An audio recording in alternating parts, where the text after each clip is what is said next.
Good morning, Philippines! Morning, world! Good morning, Metro Manila! And good morning, Metro Cebu! And welcome, everyone, to our powerful, blessed, and anointed worship service this blessed Sunday morning. Bishop Lopez Worldwide Bible Exposition. Kamusta po kayo lahat? I hope everyone is doing good. And today, we have a very interesting topic to discuss or study. Ating pong message or tutorial sa umagang ito ay alam nating lahat, napapanood nating lahat sa ating mga TV, social media, at iba pa.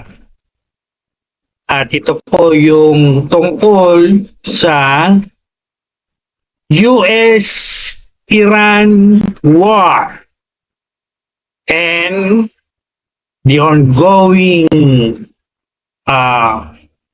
oil price increase and its corresponding inflation na naranasan ng maraming tao sa buong mundo at sa ating bansang Pilipinas. Thing that is relatable to all of us. The big question is, where is God this worldwide crisis? And another important question, what should be our response? What should be our action, our reaction during this ongoing worldwide crisis? Alala niyo po, nagkaroon tayo ng worldwide COVID pandemic crisis years ago, and this time it's another worldwide crisis. Wars, inflation, and unstable oil price increase. And what the Bible, the Word of God, really says or teach about all of these things. So, yan po ang ating napakagandang message or tutorial this morning. So, I want everyone to listen very carefully and stay trapped. Don't go away. Watch this video until its ending. And again, I assure everyone, marami po kayong matututuhan na pwede nyong i-apply sa ating pang-araw-araw na pamumuhay as we go through this ongoing worldwide crisis. What should we do? What must be our action? How should we respond as Christians and even not Christians? This is your sermon, Bishop Dr. James Lopez, President of Jesus Steve Hills Worldwide Healing Ministries, President Dean of the Masters Online Seminary, and currently student of Harvard, USA. And again, if you are new to our YouTube channel or Facebook, I want you to click now the red subscribe button and click the notification bell as well. And follow me in Facebook. Join our growing Facebook group. We have about 10,000 members in Facebook. Our growing TikTok account or group. We have also about 10,000 followers in TikTok, whether you believe it or not. And our growing subscribers in our YouTube channel. We're going to 5,000 subscribers.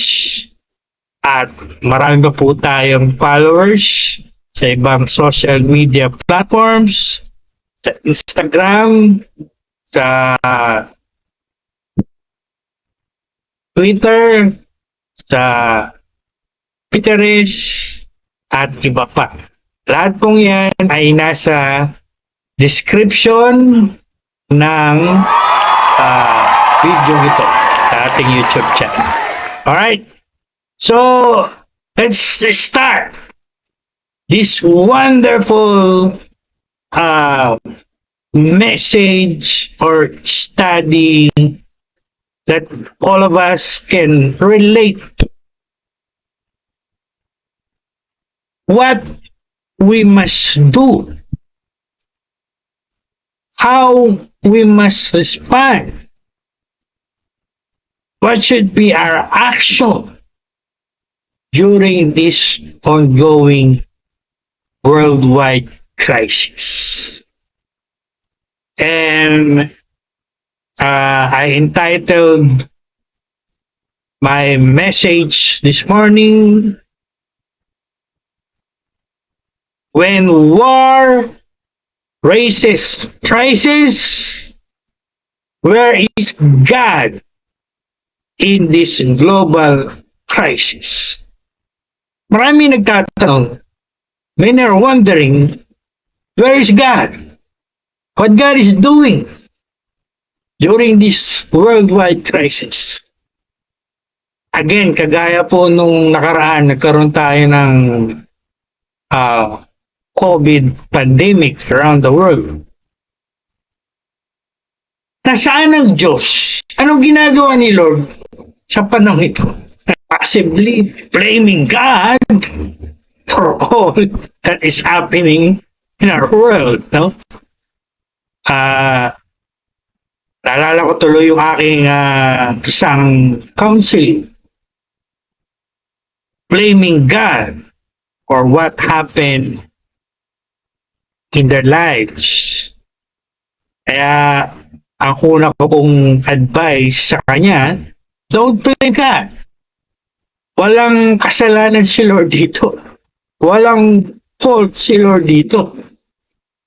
Lahat po ng nangyayari sa ating mga buhay at maging sa ating mundo, I want it to be clear to everyone, lahat pong yan ay resulta ng ating mga human choices and decisions. And therefore, we should never blame God or accuse God of any wrongdoing. Sapagkat lahat nangyayari sa mundo at sa mga buhay natin ay bunga po yan ng ating mga choices. Kaya nga sabi nila, ang una nyong dapat i-blame, mga sarili nyo.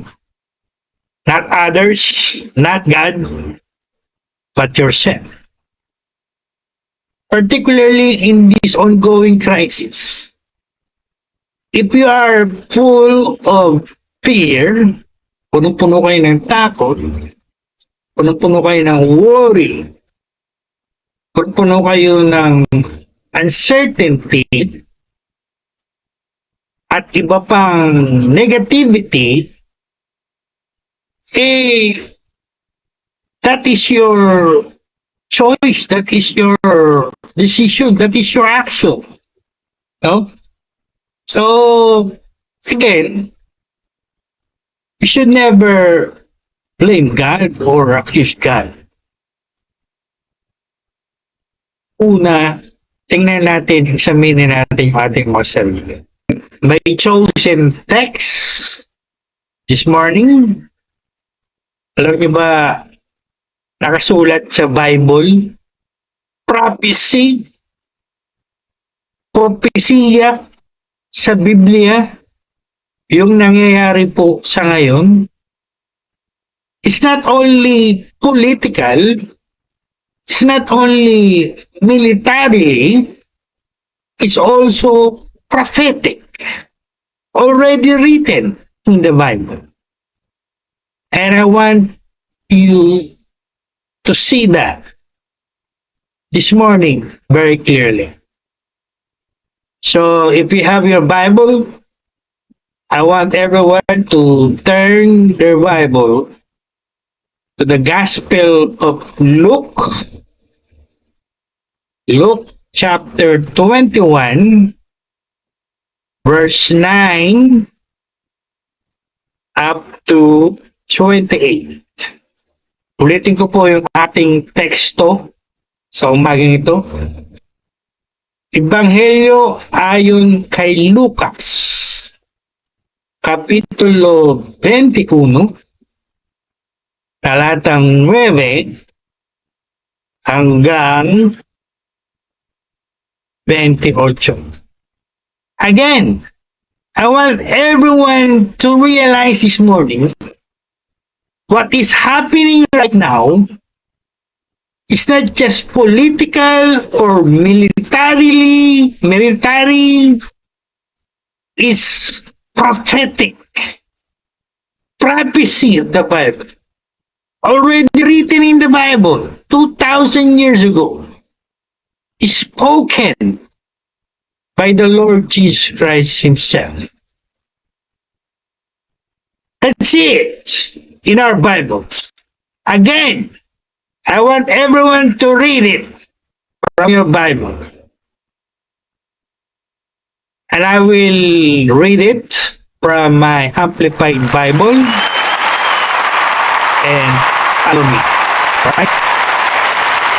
So, here it is. Kinig po kayo mabuti at unawain niyo pong mabuti. The Lord Jesus Christ said, verse 9, when you hear of wars, do not be panic-stricken or terrified, full of fear. Did you hear that? That's the first word. For all of this must take place, said the Lord. But the end will not come immediately. Kinig po kayo mabuti. Very clear ang message ni Lord dito. Kaya po, inuulit-ulit ko, makinig kayo mabuti kung nawain nyo. No? Verse 10.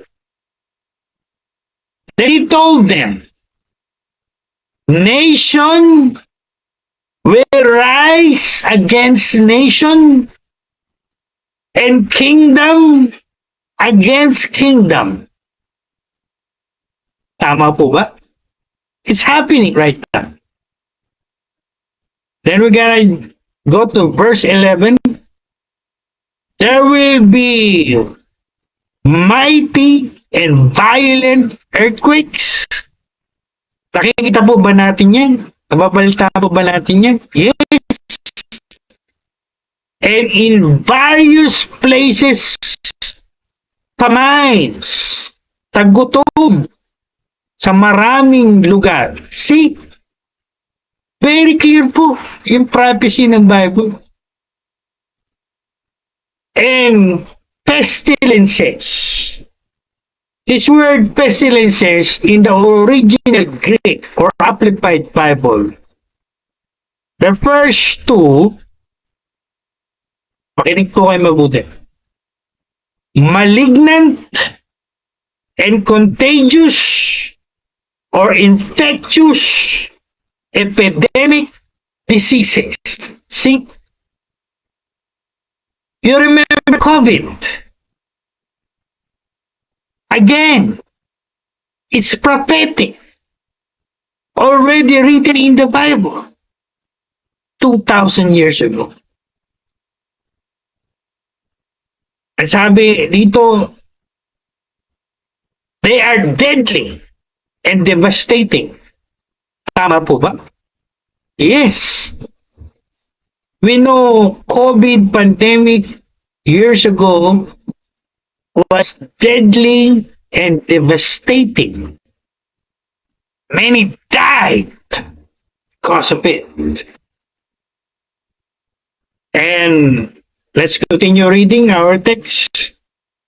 There will be sights of horror, terror, and great sights from heaven. Kaya nakakita po tayo ng mga red moon, yung pulang buwan, at iba pa. Again, hindi lang po to political, hindi lang po to military, hindi lang po to scientific. It's all prophetic. Written in the prophecies of the Bible 2,000 years ago. Again, I want everyone to see that and realize that. Si Bishop Lopez po ay student of prophecy. I studied almost all prophecy in the Bible. From the Old Testament to the New Testament. So right now, I'm teaching about prophecies in the Bible. And then we're going to jump to verse 25. Verse 25. There will be signs in the sun, moon, and stars. And upon the earth, there will be distress, trouble, anguish of nation. Tama po ba? Tama, correct. Marami pong bansa ngayon are in distress. Again, it is prophecy of the Bible, in the Bible, which we are seeing right now, the fulfillment of those prophecies. Glory to God. Diyan po ninyo makikita na Bible, hindi po salita ng tao. Salita po ng Diyos yan. Kaya nga, nasulat yan 2,000 years ago eh. Pero ngayon, nakikita natin yung mga fulfillment. That's another strong evidence that the Bible is the Word of God, not Word of men only. Alright? I want you to realize that. I want you to understand that as you are watching or listening right now. Let's continue. Verse 27. Then they will see the Son of Man coming in the clouds with great power and glory. Son of Man po dito refers to the Son of God. Tinutukoy po rito yung second coming of the Lord Jesus Christ. Hindi po ako mag-lecture o magtuturo about the second coming. Na-mention lang po dito. Kaya, I mention it. And last verse. When these things begin to happen, look up! Lift up your heads! Because your redemption is very near. Saith the Lord. God bless the reading of His living and powerful words. Pagpapalain ng Diyos ang pagbabasa ng kanyang mga salita. Alright. So, maliwanag po yung text, maliwanag po yung message ni Lord, maliwanag yung prophecy nila. At nakapaloob po dyan yung mga dapat nating gawin, action, response during this ongoing worldwide crisis. Isa-isahin ko po yan. I'm gonna point it out to you this morning. So I want you to listen carefully and tanggapin niyo po ito. Ito yung i-apply natin. Pa-practice natin. Para mapagtagumpayan natin, ma-overcome natin, maging matagumpay tayo sa pagharap natin ng krisis na ito. Hindi tayo talunan. Hindi tayo punong-puno ng takot, ng worry, ng anxiety, ng uncertainty. What will happen to the world? What will happen to our country? What will happen to our economy? What will happen to our money? What will happen to our lives? Hindi po yan ang mga dapat nating tinatanong o inisip. Focus tayo sa Word of God, sa message ni Lord sa atin. Hindi ko na po uulitin yung mga kaganapan ngayon sapagkat kung kayo nagmamonitor sa inyong mga TV, radio, social media, alam niyo yung mga nangyayari. Yung pong war between US and Iran are ongoing. Monitoring that news lately, ang latest development po as far as I know, naglagay na ng military blockade ng US sa Strait of Hormuz. And according sa ating mga experts, that is an escalation of war. Meaning, imbis na lumamig, kaya uminit pa yung sitwasyon, no? At alam din po natin yung nangyayari sa ating mga oil prices. May mga balitang bababa, pero alam naman natin kahit bumaba yan, mataas pa rin, no? Kaya yung mga may sasakyan, talagang alam nyo na yung ginagawa nila to cope up with this ongoing crisis. At hindi lang po yan, may domino effect yan sa economy, inflation. Inflation means price increase. Pagtaas ng mga bilihin ng mga services. So, marami po talagang tao affected. Di lang sa Pilipinas, kundi sa buong mundo. So, hindi po ako magpo-focus din sapagkat alam na natin yung mga nangyayari. Our focus of study this morning is what must be our response? What we must do what should be our action to cope up with this crisis? Naniniwala po ako na kung tayo ay naka-survive sa COVID, makaka-survive din tayo sa crisis na ito. Amen! Glory to God! Glory to God! Kaya nga hindi tayo pabayaan ni Lord. Sasamahan niya tayo para kapagtagumpayan uli natin, masurvive uli natin itong worldwide crisis na ito. Kagaya nung COVID. Alright. Let's go now to what should be our action. What should be our step? First,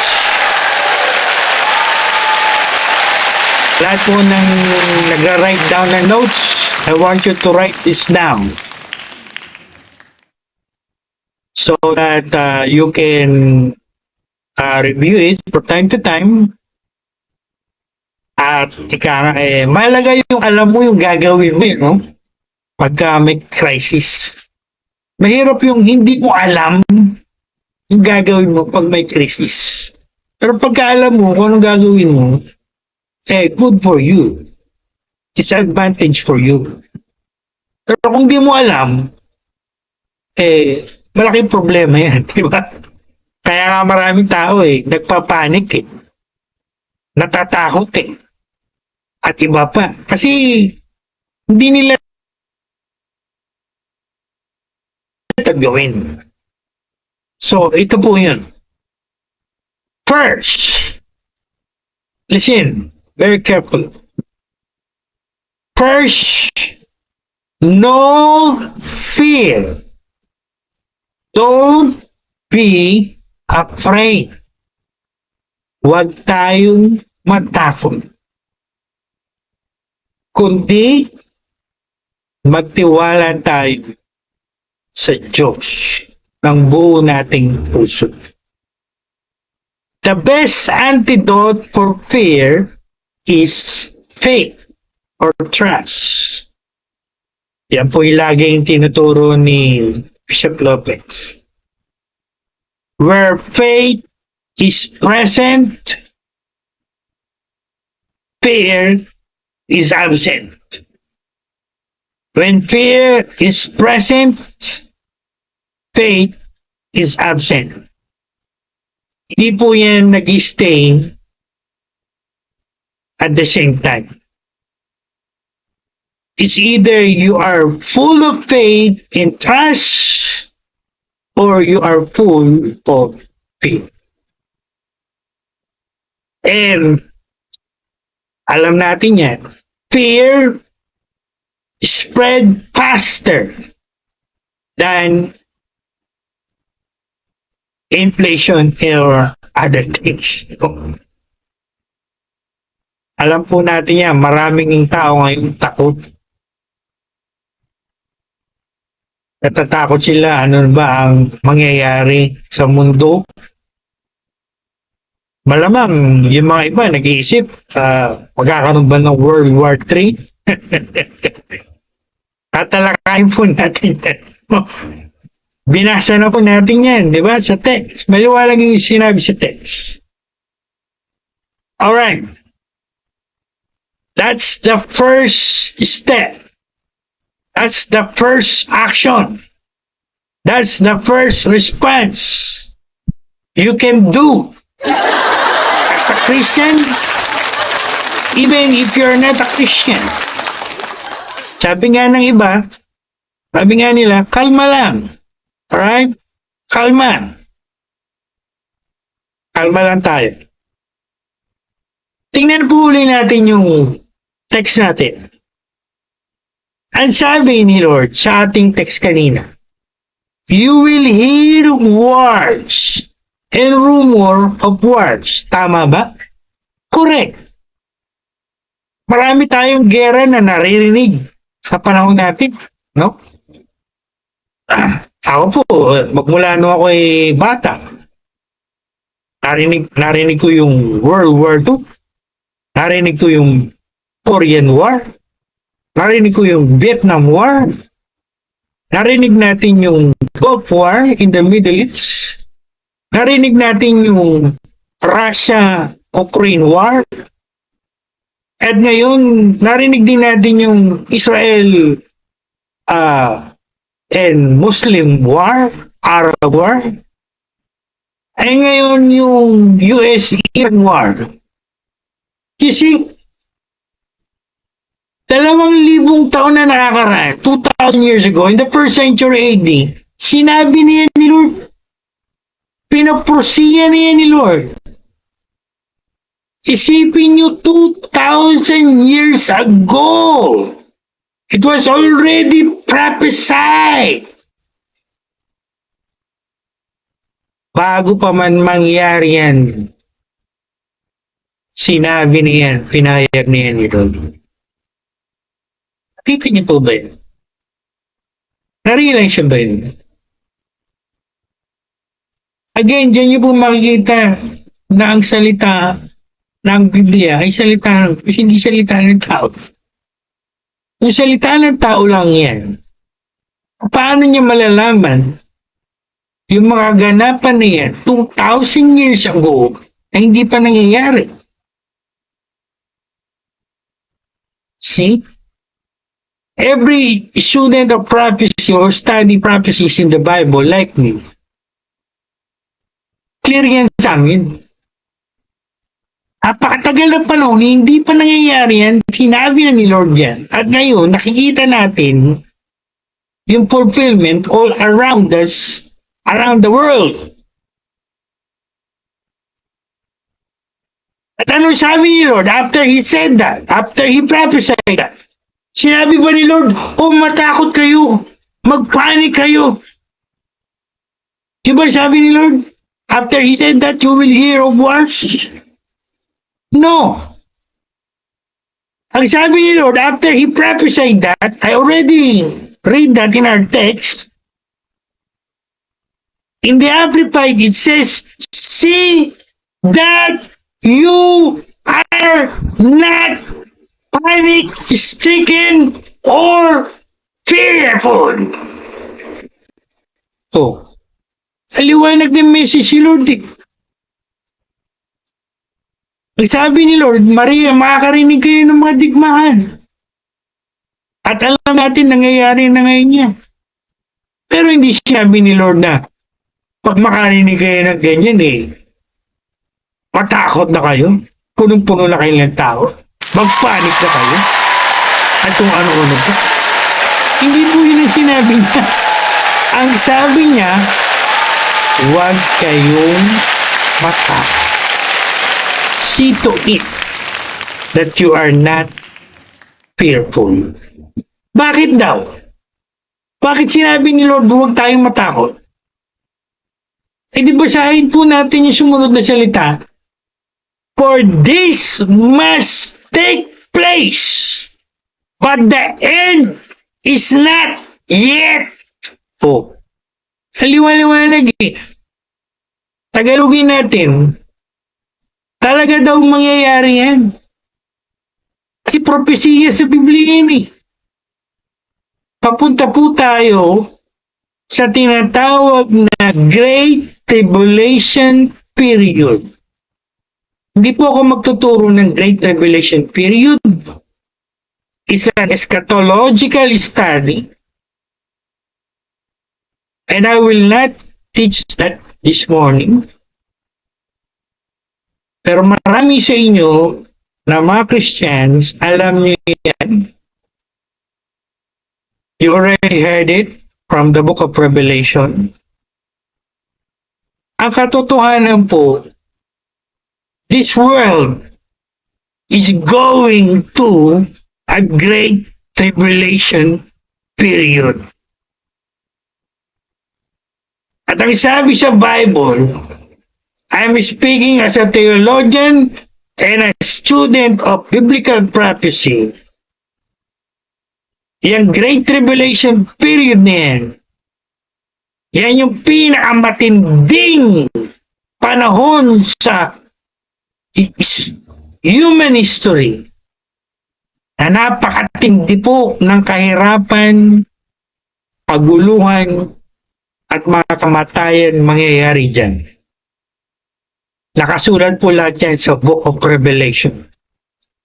Magmula sa 7 seals, 7 trumpets, and 7 vials.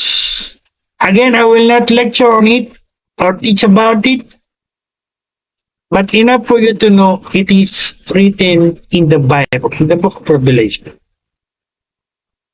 At ang sinasabi ni Lord sa ating text this morning,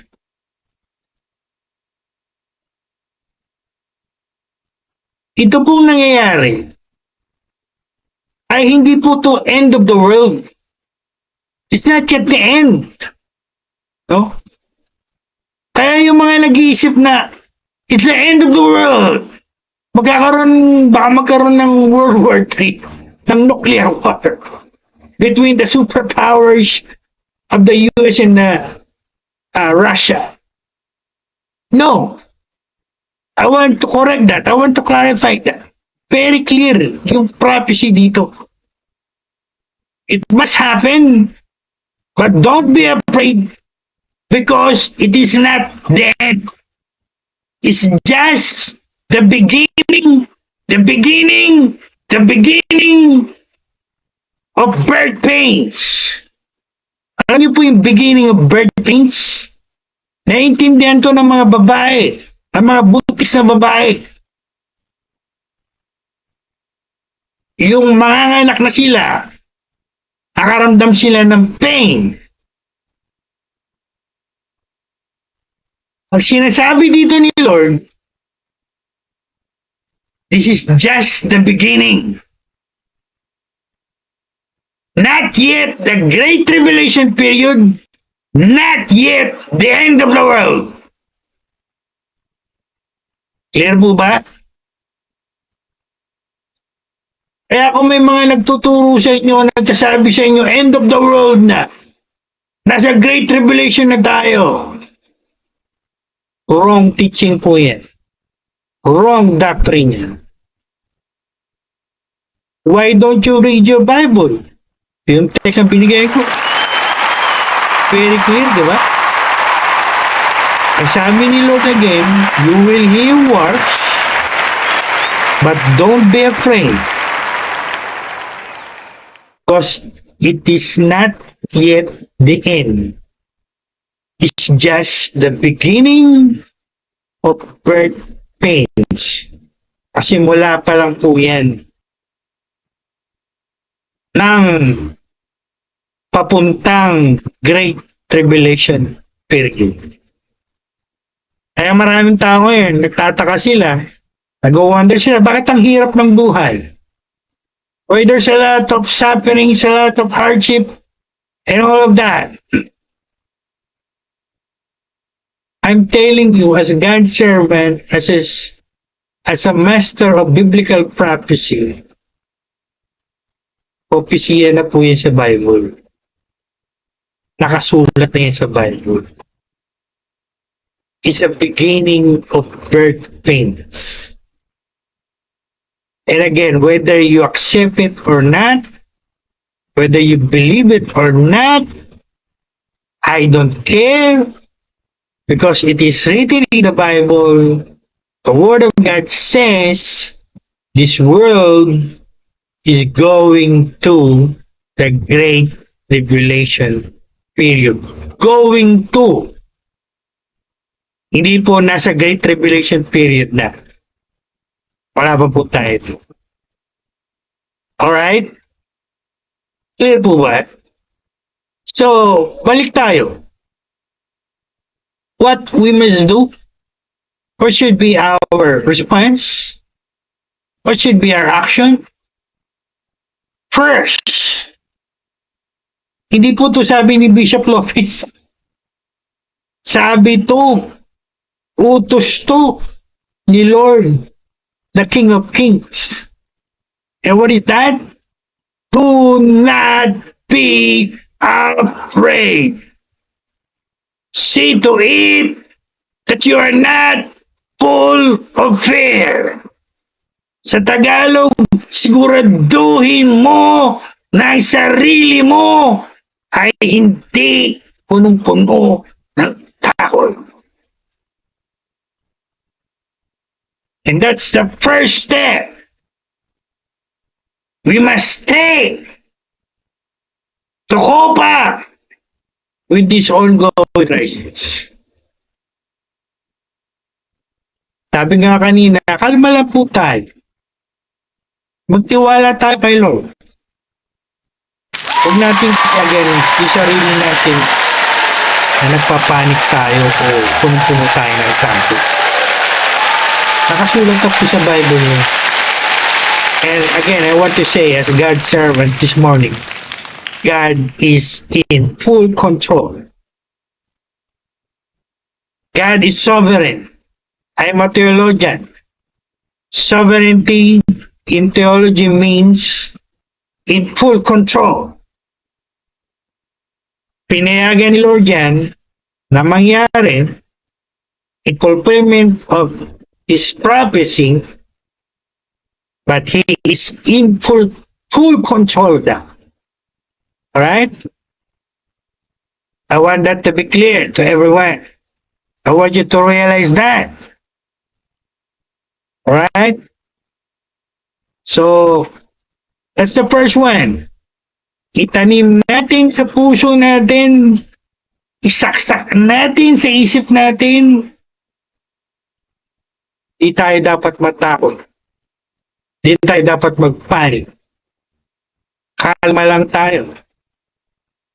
Again, the greatest antidote for fear is faith and trust. Of course, first to God. Believe God, trust God with all of your heart. That's it. And I'm sure when we do that, we will be able to cope up with this ongoing crisis. Hindi lang po ito para sa mga Christians. Para di po ito sa lahat ng tao. Whether you are not Christians. No? Maganda yung hindi tayo natatakot. Kalma lang tayo. Mahirap yung punong-puno ka ng takot sa panahon ng krisis. Tama po ba? Pag puno ka ng takot sa panahon ng krisis, kaya nga, patay kang bata ka. Hindi mo alam kung anong gagawin mo. So, very clear po ba? The first step, first response, first action. And I want to share another verse. I'm encouraging you this morning not to fear. Kaya nagsishare po ako ng mga verses sa Bible against fear. I like what is written in Psalm 46 verse 2. Pakinig kayo rito. Though the earth shall be changed, and the mountains be moved into the sea, we will not fear. Glory to God. Isn't that great? Kahit daw ano pa yung mangyari sa mundo, hindi tayo matatakot sapagkat nagtitiwala tayo sa ating Diyos na may control ng lahat nangyayari sa mundo. Glory to God. At bago po ako, before I leave this point, this first step, remember the past COVID pandemic? Oh, tanongin ko po kayong lahat na nanonood o nakikinig. Pinabayaan ba tayo ni Lord? Iniwanan ba tayo ni Lord noong panahon ng COVID? The answer is no. Hindi niya tayo pinabayaan. Hindi niya tayo iniwan. Na-survive nga natin, di ba? Kaya nga hanggang ngayon, buhay pa tayo. Salamat sa Diyos. Glory to God, di ba? It's the same. Likewise, today, guys, beloved brethren, ganyan din po ngayon. Dapat ganyan ang faith pa rin natin. They're gonna help us. They're gonna provide for us. They're gonna help us and sustain us during this crisis. At kung paano natin napagtagumpayan yung COVID pandemic, mapagtatagumpayan din natin ang krisis na to sa tulong at biyaya ng Diyos. Amen! Glory to God. Faith yan, mga kapatid. Guys! Faith! Faith! Faith! Trust in the Lord. Glory. And don't allow yourself to be fearful.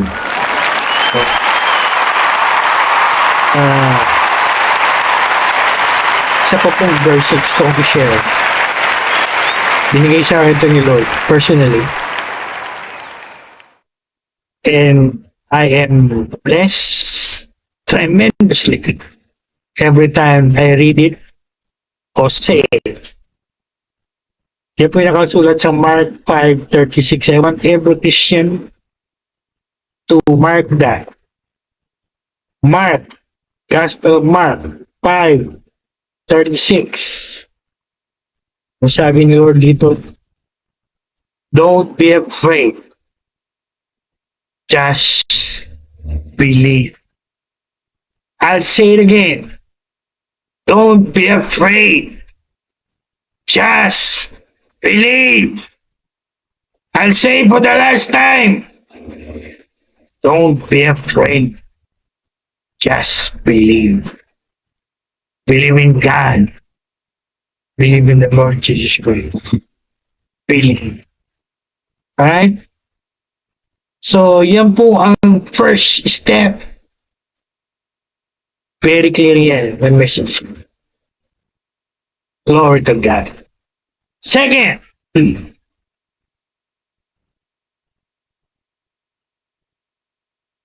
you must return to God. Ibig ko sabihin, dapat manumbalik kayo kay Lord. This is a wake-up call. I'm saying this as God's servant. Pagka meron pong pinapayagan si Lord na may mangyaring crisis o crisis sa mundo o sa bansa natin o sa mga buhay natin, dapat ang tingin natin doon, ang pagkaintindi natin doon, wake up call ni Lord John. Merong gustong ipabot ng message sa atin si Lord.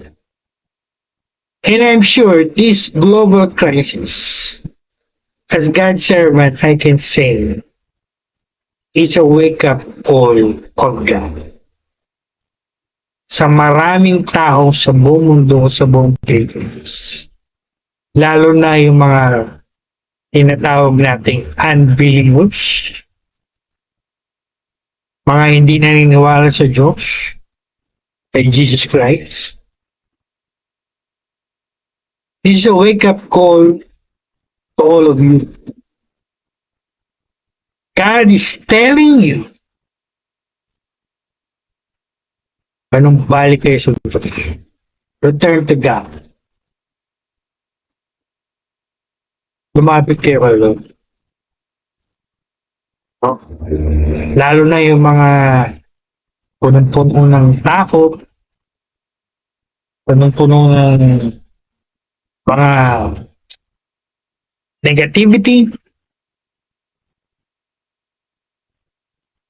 This global shaking is not random. It is an spiritual alarm clock. God is shaking the world, the economy of the world, and the people of the world. It's a wake-up call. Kaya kung ikaw ay malayo ka sa Diyos, feeling mo malayo ka kay Lord, naliligaw ka ng landas, you're lost. I'm telling you, now is the right time for you to come back to the Lord. Come to the Lord. Kaya nga natin sa Tagalog, ang mga tao ngayon ay dapat manumbalik sa Diyos. Pag meron pong mga ganitong crisis, may purpose po ang Diyos, kaya niya pinapayagan mangyari. No? God is a God of purpose. Everything that He allows to happen has a purpose. I'm talking as a Filipino theologian. May purpose po ito. And I'm sure one of that is to bring many people to God. Lalo na yung mga nahihirapan. Oh? Alala niyo po, merong napagandang kanta. All of you who are heavy laden, nabibigatan sa inyong mga pasanin. Sabi ni Lord, lumapit kayo sa akin. Sabi ni Lord, come to me. Lord said, come to me and I will give you rest. So, yan po ang pangalawa. Whether we are Christians or not Christians, we come to the Lord. Lumapit tayo kay Lord.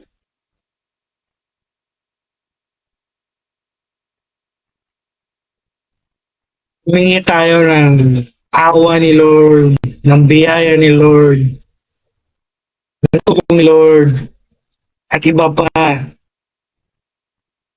mapagtagumpayan natin. Palampasan natin yung crisis na to. Yung feeling natin Superman tayo, Superwoman. You can do it on your own. Balik po yan. I just say, come to God. Come to Jesus. Alright? You might ask, how we can come to the Lord, Bishop? Through prayer. Prayer. Pamagitan po ng panalangin.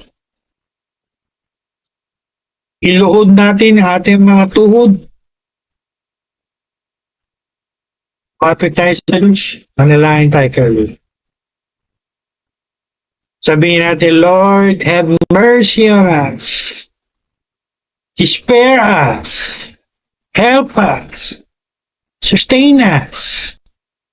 Be merciful to us.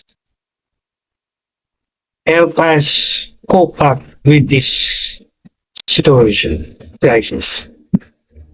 Marami pong tao ngayon, naghihirap na. Hirap na sila. Pero hindi pa rin lumalapit kay Lord. No? Ayaw pa rin lumapit sa Diyos. Feeling nila, kaya nila sa sarili nila. Again, I will tell you, as God's servant, mali po yun. Huwag nating pagtigasin, don't harden your heart, ikatok ka. Lumapit kay God. Right? That's the second. Third, tungkol sa finances. This global crisis is also financial. So ano pong dapat natin gawin, lalo na tayo mga Christians, para kahit may crisis, maranasan natin yung provision, yung supply, prosperity from God. I call it kingdom economics. So what we're gonna do?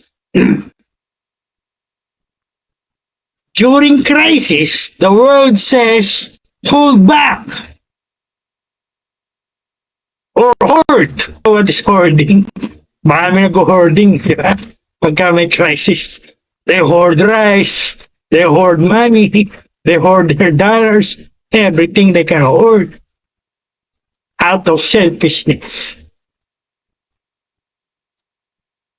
Pati ba ang sinasabi ni Lord? God is telling us, trust me more during this crisis. At siya rin po nagsabi, give and it shall be given back to you. Sa Malakay 3:10, give your tithes and you're gonna open the windows of heaven and pour out a great blessing upon you. This is where many failed. Marami po ang failure pagdating dito. Crisis reveals trust level. Sa panahon po ng crisis, dyan nakakaalam kung nasaan yung faith mo eh. No? Nasaan yung trust mo.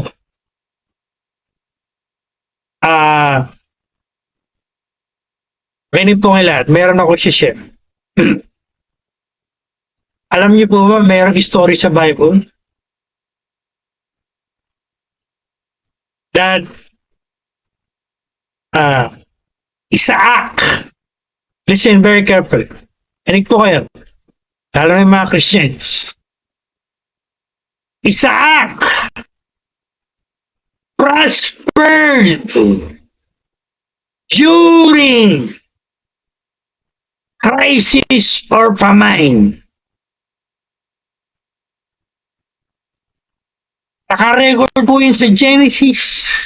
Sa panahon ng tagutom, sa panahon ng crisis, prospered! Siya po ay nag-prosper. Hindi po siya naghirap. Hindi siya nagutom. Nag-prosper siya in the middle of a famine and crisis.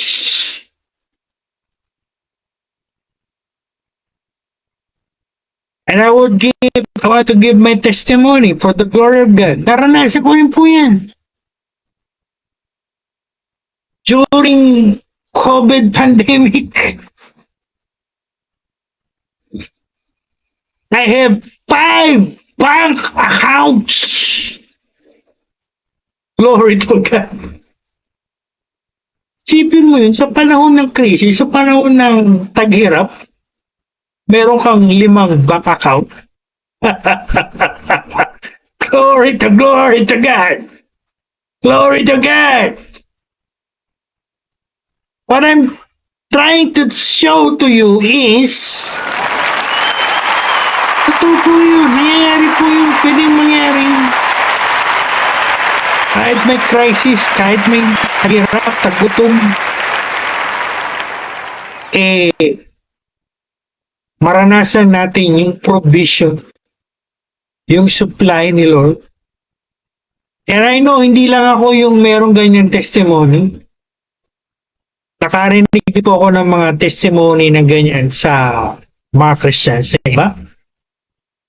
Panahon ng pandemic, panahon ng COVID, panahon na may krisis sa buong mundo, sa buong Pilipinas, marami ang hindi makalabas, hindi makapagtrabaho. So, glory to God. Hindi sila nagutom, hindi sila naghirap, hindi sila wala ng pera. They have more than enough food. They have more than enough money. The Lord take care of it. Glory to God. Again, glory to God. Yan lang po masasabi ko sa mga ganyang powerful testimony na we experience.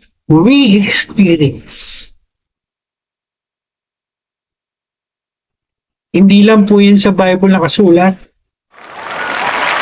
Naranasan din po namin personally. And no one can rebut that. Kapag personal testimony po yan. Personal experience yan. Namin ng mga tao. Hindi niyo pwedeng i-rebut yan. At sabihin niyo, hindi totoo yan. Hindi nangyari yan. Walang ganyan. You cannot do that.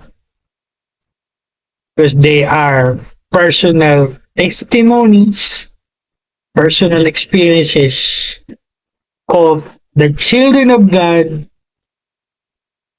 who remain faithful to God in giving, in tithing during times of crisis. What I'm trying to say to everyone is, hindi lang po sa Bible, sa Genesis, kay Isaac nangyari yan. Nangyari po yan sa amin. A living testimony for the glory of God. Kaya, ang katotohanan po talaga,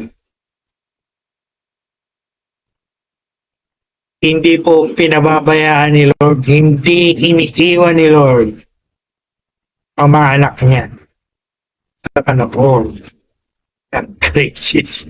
Glory, glory, glory to God. Thank God. Hallelujah to Jesus. Amen. So, tandaan po natin yan, no? During economic crisis like this one, don't stop giving, don't stop typing, don't stop practicing kingdom economics. And keep on confessing our great confession of faith. Ano yun? My God will provide. My God shall supply.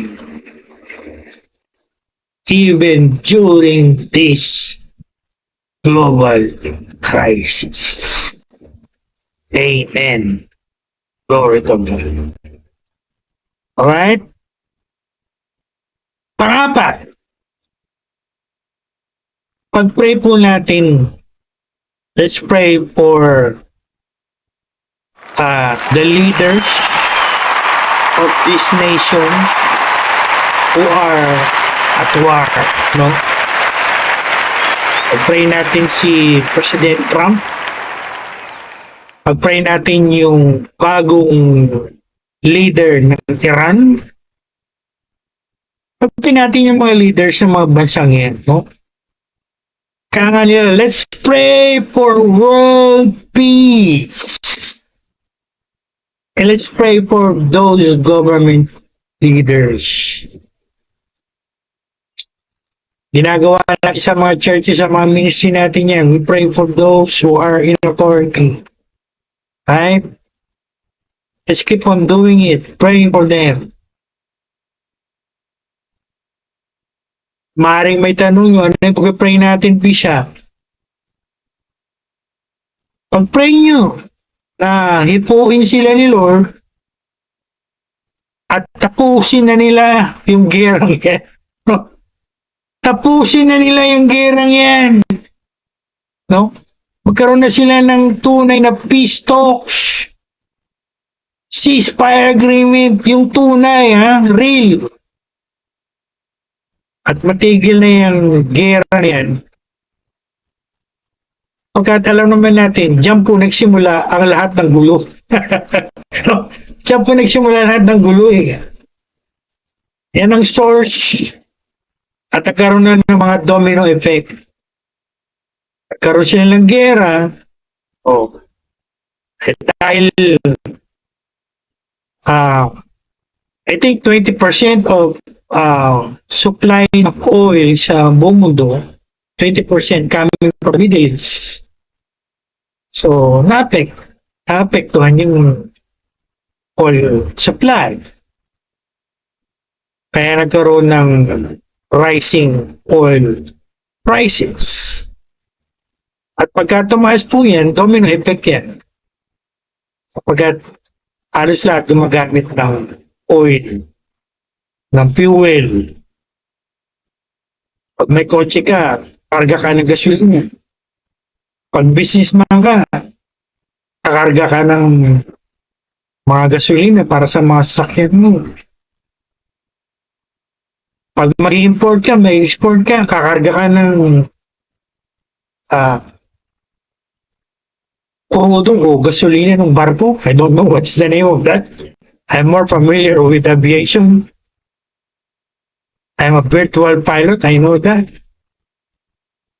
Yung mga aeroplano, kakarga po yan ng aviation fuel. Pag tumaas yung price niyan, syempre, tataas din ang mga prices. Domino effect po yan. From the source to this, to this, to this, to this. But we must look at the source. What's the source? The war. So what we're gonna pray? Let's pray for those leaders. President Trump, bagong leader ng Iran. Pray for them. Right? Naniniwala tayo sa verse sa Bible. Sa Book of Proverbs, nakasulat po yan. The hearts of the kings are in the hands of the Almighty God. Okay? One day, we never know, gumawa si Lord sa mga taong yun, sa mga leaders niya. Bigla na lang kayo, meron na peace talk, ceasefire, and the US-Iran war ends. Glory to God. Diba? And when that happens, susunod na po yung mga oil, inflation, at iba pa. O yung mga dapat natin pinag-pray. Before I end, marami sa inyo, puro kayo criticism eh. Ha? Marami sa inyo, puro kayo fault finding. Marami sa inyo, puro kayo negativity. I-criticize niyo yung mga president. I-criticize niyo si President Trump. Leader ng Iran. Even in our Philippine politics, kinikritik niyo yung mga nasa government. Magaling kayong mag-critic. Magaling kayong mag-fault finding. Magaling kayong mag-comment.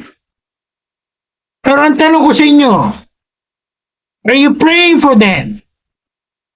Are you praying for them? Are you praying for them? Yan ang tanong na dapat nyo sagutin. Lalo na kung kiniklaim nyo Kristiyano kayo. O alam nyo lang mag-critic. At pag nagbigay pa kayo ng critic, destructive pa, hindi constructive. Maraming ganyan eh. Oh? Magaling mag-critic, magaling mag-condemn, magaling maghanap ng mga kamalian, ang mga namumuno. Pero again, ang tanong, Ang tanong ko sa inyo, nagpe-pray ba kayo? Pinagpe-pray niyo ba sila?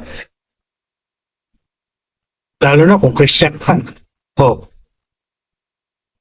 sagutin niyo yung tanong na yan sa sarili niyo.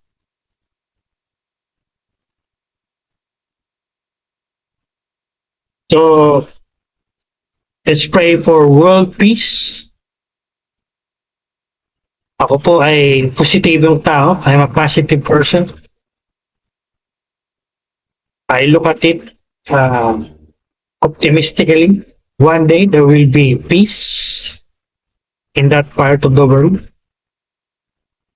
At sabi sa Book of Isaiah 26 verse 3, purito ko po itong verse sa Old Testament sa Book of Isaiah, patungkol sa peace, peace, peace, peace, kapayapaan. Lahat ng tao sa mundo gusto peace.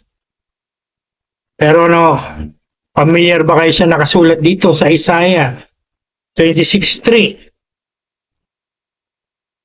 You will keep him in perfect peace. Perfect peace. Whose mind is stayed on thee, on God. Very clear. Paano daw magkakaroon ng perfect peace? You stay your mind on God. That's the only way I know to have perfect peace.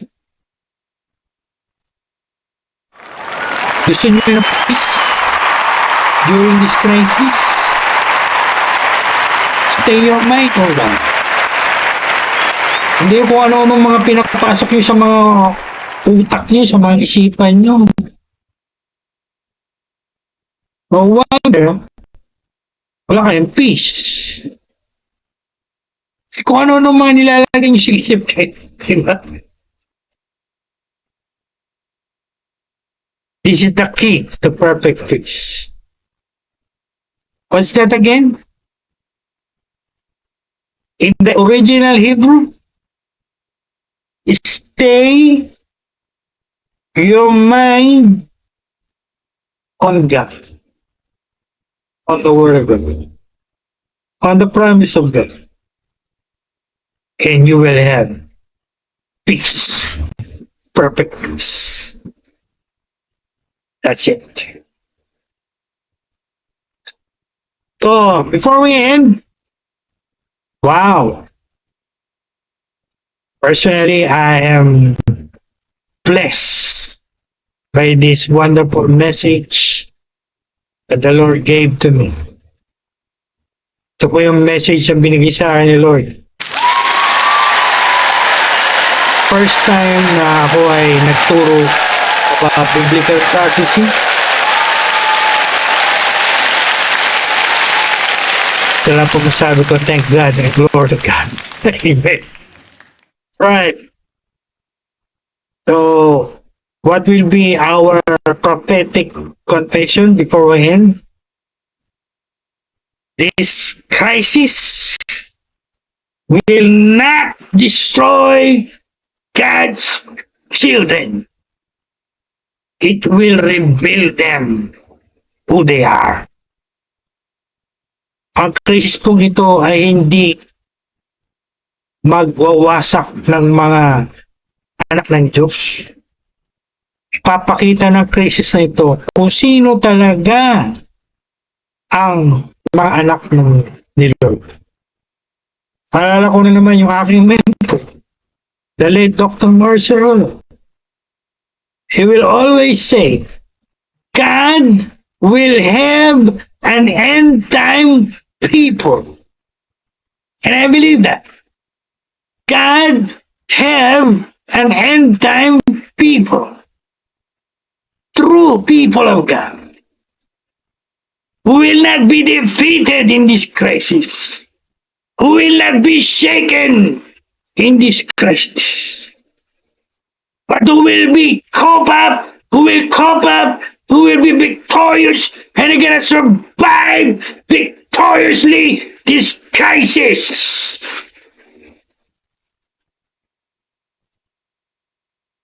While others are panicking or full of fear, God's have peace. While others are experiencing lack, they experience God's provision and supply. Oh, glory, glory, glory to God! I want to jump. I want to shout. Glory, glory, glory to God. Amen, Lord. Praise God. Thank God. Hallelujah to Jesus. Amen. Mga tao sa mundo, nagpapanig, natatakot, pero tayong mga anak ng Diyos, tunay na anak ng Diyos, payapa tayo. Hindi tayo natatakot. Kapagkat ang faith natin na kay Almighty God. Maraming tao nakakaranas ngayon ng kakulangan. Kulang sa pera, kulang sa pagkain, kulang sa maraming bagay. Thank God, tayo mga anak ni Lord, we experience His supernatural provision and supply. Glory to God. And I want to jump all over this place in joy and shout to the whole earth, glory, glory to God. Ganyan po ang tunay na anak ng Diyos. No? Yan ang tunay na lingkod ng Lord. I don't know about you. I only know about myself. Kayo, examinin niyo mga sarili niyo ngayon. How are you responding to this ongoing crisis? How are you acting? What is the state of your mind? What is the state of your heart?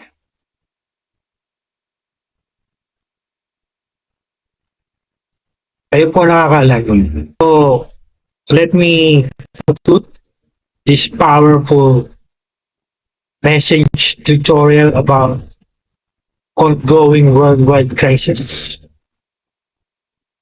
Guys, ladies and gentlemen, beloved Christians, I'm talking to the people of the world, I'm talking to the people of God.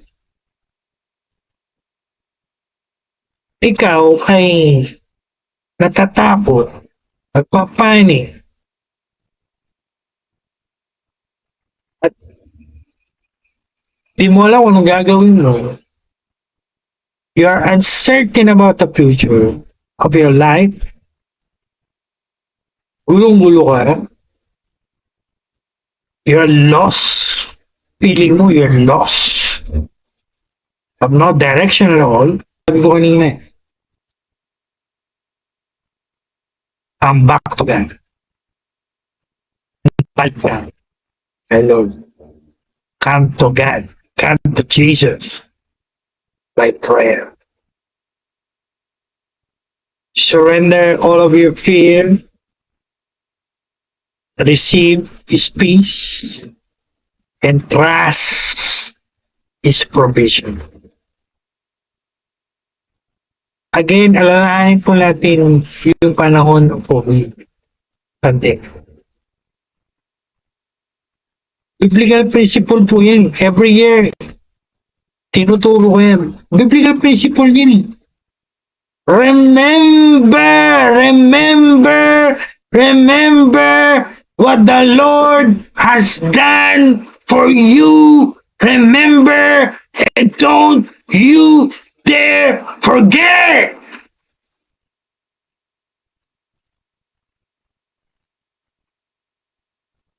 Pinabayaan ka ba ni Lord? Iniwan ka ba ni Lord? Panahon ng pandemic, COVID. Kung hindi ka niya pinabayaan, hindi ka niya iniwanan. Do you think iiwanan ka niya, pababayaan ka this time? Of course not. Hindi po yun ang Diyos na kilala ko. Nasa Bible. Again, He promises, I will never leave you. I will never shake you. Napakagandang promise yun. Gustong gusto mong pakinggan ulit. Hindi kita iiwanan. Hindi kita pababayaan. Wow! What a wonderful promise from God. We must believe and claim and apply appropriate to ourselves during this crisis. Right? The war may control all, but it cannot control God. At wala din po yung control sa atin. Lalo na tayo mga anak Lord. Actually, kung hindi natin papayagan, wala pong epekto yan sa atin.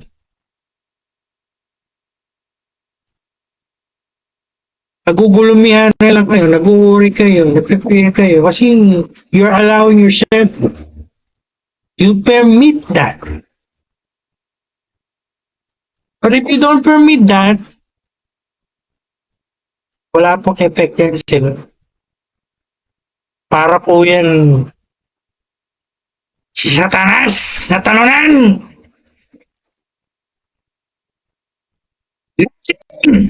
No effect! Kakaroon lang yan sa buhay natin kasi pinapayagan natin eh. Subukan yung why don't you try it? Don't allow it. At makikita niyo sa buhay niyo. Walang effect. Yan po ang katotohanan. Absolute.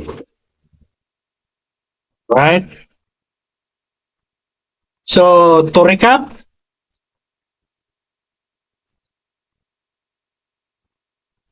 how should Christians and non-Christians respond to this ongoing crisis? First, do not be afraid. Just trust God. Again, ang prophecy, it must happen, but it's not the end yet.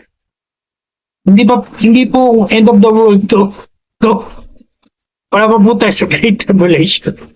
Huwag kayong magkapaniwala sa mga taong sasabi ng ganyan. Mas paniwalaan nyo yung Word of God na pinasa natin ngayon. Amen? Sa ating text. Very clear yan. And I encourage you to read it again and again until it is a Rhema word to you. Second, lapit tayo kay Lord. Whether we're Christians, come to God for strength, for help, for provision, everything we need. Kung kayo ay unbeliever, come to God.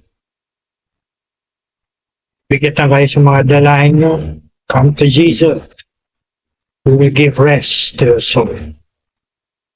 Again, this crisis is permitted by God to purpose. It's a wake-up call. Many people around the world in the Philippines.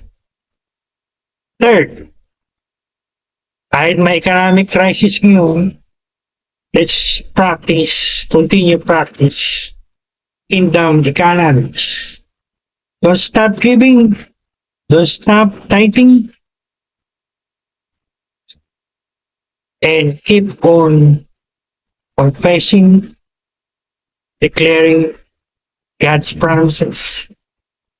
He will provide. Yan ang supply. Hindi niya tayo pababayaan. He's gonna take care of us during this crisis, just as He did during the pandemic of COVID. 4. Pray for the nation. Pray for the leaders. At pray natin ng mga leader na yan, mapag-isip ng mabuti. Maliwanagan.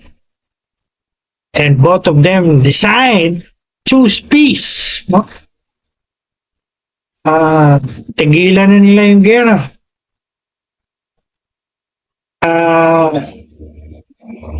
Maging optimistic po tayo. Huwag tayong pessimistic.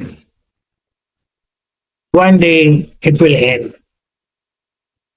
At sa kabutihan ni Lord, babalik tayo sa dating normal na sitwasyon. Alright? Positive tayo, mga kapatid. Positive tayo, guys. Don't be negative. Alright? So, yan po ang ating napakagandang tutorial message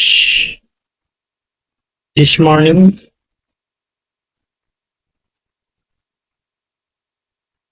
Muli, everyone, peace. Paliwanag ko yung binigay kong step. Stay your mind on God. According to that verse about book of Isaiah. So ngayon po lahat ay hinilingan ko po ang lahat na nanonood, ikinig sa inyong mga bahay, sa inyong mga churches, wherever you are. Close your eyes, bow your heads, go to God. Come to God. Lumapit po kayo kay Lord. Prayer. Narinig niyo yung message ni Lord. Hindi po yan message ni Bishop Lopez. Ako po yung messenger lang. No? Messenger lang po ako ni Lord. I bring the message of God. That is His message. Hindi ko po yan message. Messenger ako ni Lord. Maliwanag naman sa binasa natin sa Bible. Yan po yung word ni Lord. Don't be afraid. Etc. Right? I want everyone to talk to Him right now. Thank Him, praise Him, pray to Him. Do it now. In Jesus' mighty name.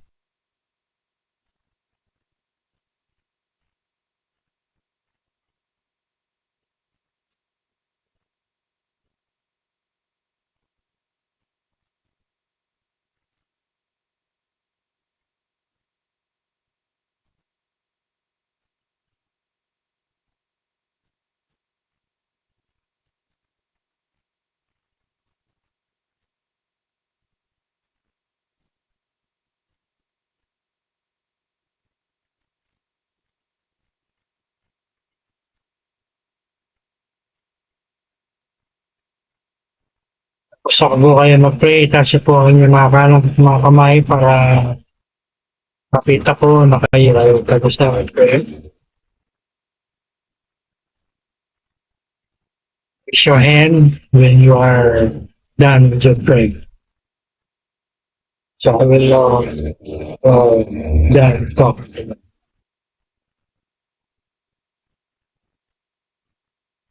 Lord, thank you, Jesus. Lord, kami po ay nagpapasalamat sa napakagandang message na ibinigay mo sa amin sa umagang ito. You surely help us